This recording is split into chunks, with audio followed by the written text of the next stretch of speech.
Hello viewers, সকলকে স্বাগত। সংখ্যা পদ্ধতি ও ডিজিটাল ডিভাইস চ্যাপ্টারে আমরা আজকের আলোচনা করব সংখ্যা পদ্ধতি ও ডিজিটাল ডিভাইস নিয়ে। সংখ্যা পদ্ধতি ও ডিজিটাল ডিভাইসের আমরা আজকে সংখ্যা পদ্ধতি নিয়ে আলোচনা করব। তো আমরা প্রথমেই জেনে নিই সংখ্যা পদ্ধতি কাকে বলে। কোন সংখ্যা লেখা বা প্রকাশ করার পদ্ধতিকে সংখ্যা পদ্ধতি বলে। এরপরে আসি সংখ্যা পদ্ধতি কত প্রকার। সংখ্যা পদ্ধতি দুই প্রকার: পজিশনাল সংখ্যা পদ্ধতি, নন পজিশনাল সংখ্যা পদ্ধতি। এখন আসি পজিশনাল সংখ্যা কাকে বলে। আমরা যদি বলি কোন সংখ্যা লেখা বা প্রকাশ করার পদ্ধতিকে পজিশনাল সংখ্যা পদ্ধতি বলে, অথবা বলতে পারি যে সংখ্যার ভিত্তি বা সংখ্যা মান আছে তাকে আমরা পজিশনাল সংখ্যা পদ্ধতি বলি। আর নন পজিশনাল সংখ্যা হলো যে সংখ্যা লেখা বা প্রকাশ করার জন্য কোনো সংখ্যা মান বা ভিত্তি নেই, তাকে আমরা নন পজিশনাল সংখ্যা পদ্ধতি বলি। তো এই নন পজিশনাল সংখ্যাগুলো কিভাবে প্রকাশ করা হয়? নন পজিশনাল সংখ্যা প্রকাশ করা হয় আলফা, বিটা, গামা, রোমান সংখ্যা এবং বিভিন্ন ধরনের হায়ারোগ্লিফিক সংখ্যা দ্বারা এগুলোকে প্রকাশ করা, অথবা প্রতীকী চিহ্ন দ্বারা প্রকাশ করা হয়। তো আমাদের নন পজিশনাল সংখ্যা এটুকু জানলেই হবে যে নন পজিশনাল সংখ্যা কাকে বলে এবং কি কি চিহ্ন দ্বারা নন পজিশনাল সংখ্যা প্রকাশ করা হয়। আমরা আজকে জানবো পজিশনাল সংখ্যা। পজিশনাল সংখ্যা হলো চার প্রকার। পজিশনাল সংখ্যা কয় প্রকার? চার প্রকার। পজিশনাল সংখ্যা দশমিক, বাইনারি, অক্টাল এবং হেক্সাডেসিমাল। এই চার প্রকারের হলো পজিশনাল সংখ্যা। এই দশমিক সংখ্যা কি? 0 থেকে 9 দ্বারা গঠিত সংখ্যাকে আমরা বলি দশমিক সংখ্যা। তাহলে আমরা দশমিক সংখ্যার সংজ্ঞা যদি বলা হয় কি বলবো? 0 থেকে 9 দ্বারা গঠিত সংখ্যাকে বলা হয় দশমিক সংখ্যা। শুরুতেই আমরা বলেছিলাম পজিশনাল সংখ্যা যে সংখ্যার ভিত্তি বা সংখ্যা মান আছে, যে সংখ্যার ভিত্তি বা সংখ্যা মান আছে তাকে বলা হয় পজিশনাল সংখ্যা। তো দেখো দশমিক সংখ্যার ভিত্তি বা সংখ্যা মান, সংখ্যা মান কি 0 থেকে 9 মানে কি 10টি অঙ্ক দ্বারা গঠিত। এর ভিত্তি হলো 10। ভিত্তি কত? 10। তো যে সংখ্যার ভিত্তি আছে তাকে আমরা কি বলি? পজিশনাল সংখ্যা। তো দশমিক সংখ্যার ভিত্তি কত? 10। এখন কিভাবে আমরা ভিত্তি চিনব? কিভাবে আমরা ভিত্তিকে চিনব? এভাবে যে যে কোনো সংখ্যা যে কয়টি অঙ্ক দ্বারা গঠিত সেই সংখ্যার ভিত্তি তত। যেমন দশমিক সংখ্যা 10টি অঙ্ক দ্বারা, 0 থেকে 9 10টি অঙ্ক দ্বারা গঠিত, এর ভিত্তি 10। বাইনারি সংখ্যা 0 এবং 1, 0 এবং 1, এটি কয়টি? 2টি অঙ্ক দ্বারা গঠিত, এজন্য এর ভিত্তি হলো 2। অক্টেল সংখ্যা 0 থেকে 7, 0 থেকে 7, মোট কয়টি? 8টি অঙ্ক দ্বারা গঠিত, এজন্য এর ভিত্তি কত? 8। হেক্সাডেসিমাল সংখ্যা 0 থেকে 9, 0 থেকে 9 এবং এ থেকে f, মোট 16টি। মোট কয়টি অঙ্ক? 16টি অঙ্ক দ্বারা গঠিত, এজন্য এর ভিত্তি কত? 16। তো আমরা চিনলাম কোন দশমিক সংখ্যা, বাইনারি সংখ্যা, অক্টাল সংখ্যা এবং হেক্সাডেসিমাল সংখ্যা। দশমিক সংখ্যার ভিত্তি 10, বাইনারি ভিত্তি 2, অক্টালের ভিত্তি 8 এবং হেক্সাডেসিমাল সংখ্যার ভিত্তি 16। তো আমরা একটু দেখি 47, এটা কি দশমিক, বাইনারি, অক্টাল না হেক্সাডেসিমাল?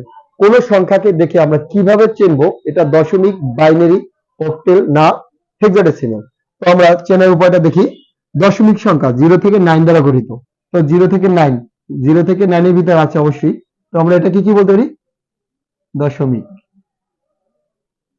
আচ্ছা, বাইনারি সংখ্যা 0 এবং 1 দ্বারা গঠিত। তো দেখো 0 থেকে 9 দ্বারা গঠিত সংখ্যাকে দশমিক, বাইনারি সংখ্যা 0 এবং 1 দ্বারা গঠিত। তো 0 এবং 1 এর ভিতরে নাই, সুতরাং এটাকে আমরা বাইনারি বলতে পারি না। এবার আসি অক্টাল। 0 থেকে 7 দ্বারা গঠিত সংখ্যাকে অক্টাল বলে। তো অবশ্যই প্রশ্ন থাকে এটা অক্টালও বলা যায়, অক্টাল। কারণ কি? 0 থেকে 7, 0 থেকে 7 অক্টালের 4, 7 টা 0 থেকে 7 এর ভিতরে আছে, এটাকে অক্টাল বলা যায়। এবার আসি হেক্সাডেসিমাল। 0 থেকে 9 এবং এ থেকে পর্যন্ত গঠিত সংখ্যাকে আমরা হেক্সাডেসিমাল বলি। তো 0 থেকে 7, 0 থেকে 9 না, 0 থেকে 9 অক্টাল, এটাকে হেক্সাডেসিমাল বলা যায়, হেক্সাডেসিমাল। তো দেখি আমরা তাহলে এটা কোন সংখ্যায় বলবো? দশমিক, অক্টাল না হেক্সাডেসিমাল? তো কোন সংখ্যা যদি একাধিক সংখ্যা হতে পারে, এরকম সংখ্যা যদি থাকে তাহলে আমরা ওই সংখ্যাকে ভিত্তি না থাকলে ওকে আমরা দশমিক বলবো। আর যদি একাধিক এই সংখ্যাটার ভিত্তি দেওয়া থাকে 47, ভিত্তি কি ব্র্যাকেট দেওয়ার পরে এই যে 10 কি আছে 10, তো এই 10 ভিত্তি কার দশমিকের, তো আমরা এটাকে দশমিক বলতে পারি। আবার যদি বলা হয় 8, 8 কার ভিত্তি, 8 হলো অক্টেলের ভিত্তি, তাহলে এটাকে আমরা কি বলতে পারি অক্টেল। আবার আসি 16, 16 কার ভিত্তি হেক্সাডেসিমাল, তো এটাকে আমরা বলি হেক্সাডেসিমাল। তবে কিছু সংখ্যা আছে যেগুলো আমরা ভিত্তি ছাড়াও বলতে পারবো এটা দশমিক, বাইনারি অথবা অক্টেল অথবা হেক্সাডেসিমাল, যেমন 1010, এই ধরনের সংখ্যা আমরা সচরাচর বাইনারিতে দেখি। তো এটাকে আমরা নিঃসন্দেহে ভিত্তি ছাড়া, ভিত্তি দেওয়া থাকলেও বলতে পারি বাইনারি, অথবা ভিত্তি যদি না দেওয়া থাকে তাহলে আমরা কি বলতে পারি এটা বাইনারি। আবার A4, এই সংখ্যাটা কি অবশ্যই হেক্সাডেসিমাল, কারণ এ থেকে এ পর্যন্ত সংখ্যা শুধু হেক্সাডেসিমাল আছে, এছাড়া আর কোথাও নেই। এটা ভিত্তি না থাকলেও আমরা বলতে পারি কি হেক্সাডেসিমাল। তাহলে আসি আমরা প্রথমত কোন সংখ্যার যদি ভিত্তি না থাকে এবং ওই সংখ্যা যদি একাধিক সংখ্যা হতে পারে এরকম কনফিউশন থাকে, তাহলে ওই সংখ্যাটাকে আমরা কি বলবো দশমিক। এবার কোন সংখ্যার যদি ভিত্তি ছাড়া আমরা চিনতে পারি, যেমন 1010 এরকম গঠিত হয়, তাহলে এটাকে বলবো বাইনারি A4, এটাকে কি বলবো হেক্সাডেসিমাল। তো বন্ধুরা আমরা সংখ্যা পদ্ধতি চিনলাম, এরপরে আমরা শিখব সংখ্যা পদ্ধতির রূপান্তর।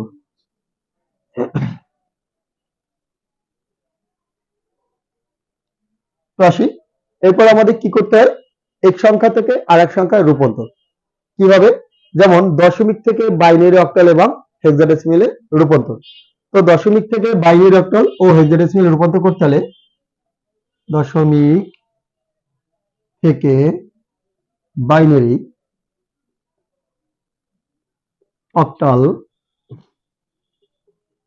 ও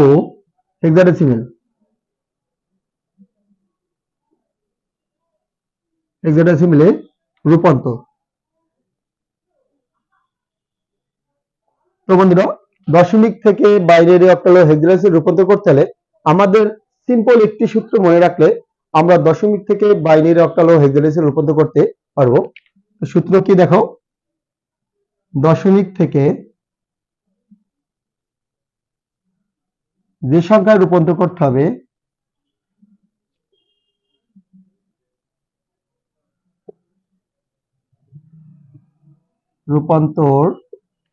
করতে হবে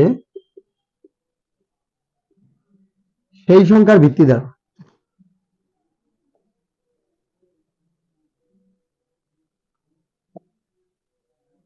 সেই সংখ্যার ভিত্তি দ্বারা প্রদত্ত পূর্ণ সংখ্যাকে ভাগ করতে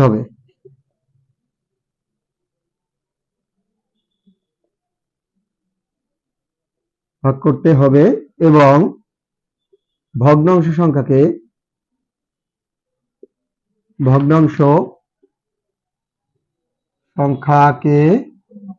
গুণ করতে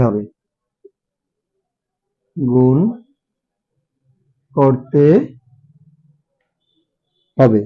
তো বন্ধুরা আমরা যদি এই একটি সূত্র মুখস্থ রাখি তাহলে আমরা দশমিক থেকে বাইনারি অক্টাল ও হেক্সাডেসিমালে সহজেই রূপান্তর করতে পারবো। কি সূত্রটা কি হলো, দশমিক থেকে যে সংখ্যায় রূপান্তর করতে হবে সেই সংখ্যার ভিত্তি দ্বারা প্রদত্ত পূর্ণ সংখ্যাকে ভাগ করতে হবে এবং ভগ্নাংশ সংখ্যাকে গুণ করতে হবে। তো দেখি 47.25, দেখো এখানে 47 কি পূর্ণ সংখ্যা এবং 25 কি ভগ্নাংশ সংখ্যা, ব্র্যাকেট দিয়ে দিলাম 10, কি আছে তাহলে দশমিকে ইকুয়াল টু হোয়াট টু বাইনারিতে। তো দশমিক থেকে আমি বাইনারি করব, কিভাবে করব, পূর্ণ সংখ্যাকে ভাগ 47 একে ভাগ করব কত দ্বারা, যে সংখ্যায় রূপান্তর করতে হবে সেই সংখ্যার ভিত্তি দ্বারা। তো কোথায় রূপান্তর করব, বাইনারিতে। তো বাইনারি ভিত্তি কত 2, বাইনারি ভিত্তি দ্বারা ভাগ করব। 23 দুগুণে 46, হাতে থাকে 1, আবার 2 দ্বারা 11 দুগুণে 22, হাতে থাকে 1, আবার 2 দ্বারা 5 দুগুণে 10 হাতে থাকে 1, আবার 2 দ্বারা 2 দুগুণে 4 হাতে থাকে 1, আবার 2 দ্বারা 2 এর ভিতর একবার যায়, হাতে কিছু থাকে না 0, আবার 2 দ্বারা ভাগ করো, 2 একের ভিতর যায় না, না গেলে কি করতে হবে 0 একটা ডানে নিতে হবে। ওকে, এরপর আসি 25 কত দ্বারা 2 দ্বারা গুণ করতে হবে, পূর্ণ সংখ্যাকে ভাগ এবং ভগ্নাংশ সংখ্যাকে গুণ, ভগ্নাংশ সংখ্যাকে গুণ করতে হবে। তো আমরা আসি ভগ্নাংশ সংখ্যা গুণ করব। এই গুণ করার ক্ষেত্রে আমি একটা সিম্পল পদ্ধতি অবলম্বন করব, তাইলে ইজিলি গুণ করতে পারবো এবং ইজি ভুল হওয়ার সম্ভাবনা কম থাকে। তো আমরা অঙ্কটাকে সাজানোর পর এরকম একটা রেখা টেনে নেব, এই রেখাটাকে বর্ডারের বাইরে বর্ডার বলা হয়। তো দেখো 5 দুগুণে 10, 10 শূন্য হাতে 1, 2 দুগুণে 4 আর 1 5, হাতে কিছু থাকে না, দশমিকের পর এখানে 2 সংখ্যা, এই জন্য হাতে কিছু থাকে না, এখানে 2 সংখ্যা, তো বাইরে কি আসবে 0, আবার 2 দ্বারা গুণ করব 0, 5 দুগুণ 10 শূন্য হাতে 1, হাতের 1 ডানে, দশমিকের পর 2 সংখ্যা রেখে বাকিটা ডানে। এখন এখানে কি হয়ে গেছে 0 হয়ে গেছে, আর করার প্রয়োজন নেই। তো আমরা কি করব, কিছু কিছু ক্ষেত্রে আমাদের গুণের ক্ষেত্রে কখনোই এখানে 0 হয় না, এই ক্ষেত্রে আমরা 3 থেকে 4 বার গুণ করলে হয়ে যাবে, এরপর আর গুণ করব না। তো দেখি আমরা রেজাল্ট লিখব কি, পূর্ণ সংখ্যার ক্ষেত্রে ডান নিচ থেকে উপরে, নিচ থেকে উপরে, এটাকে বলে LSB, লাস্ট সিগনিফিক্যান্ট বিট। আর ভগ্নাংশ সংখ্যার ক্ষেত্রে উপর থেকে নিচে MSB, এই যে ভাগশেষ রয়ে গেছে এবং গুণফল যেটা নেটওয়ার্কের বাইরে যেটা আছে ওইটাকে আমরা রেজাল্ট হিসেবে লিখবো। তো আমরা সাজাই, প্রথমে আছে কত 1 0 4 টন,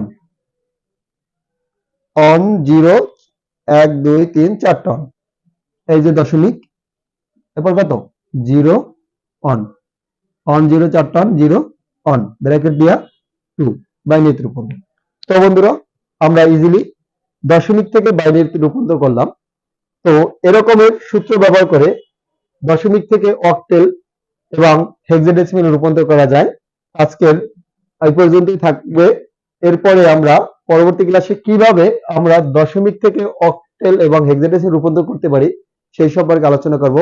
এবং আমার ভিডিওটা যদি ভালো লাগে সকলে শেয়ার করে আমার পাশে থাকবে। ধন্যবাদ সকলকে।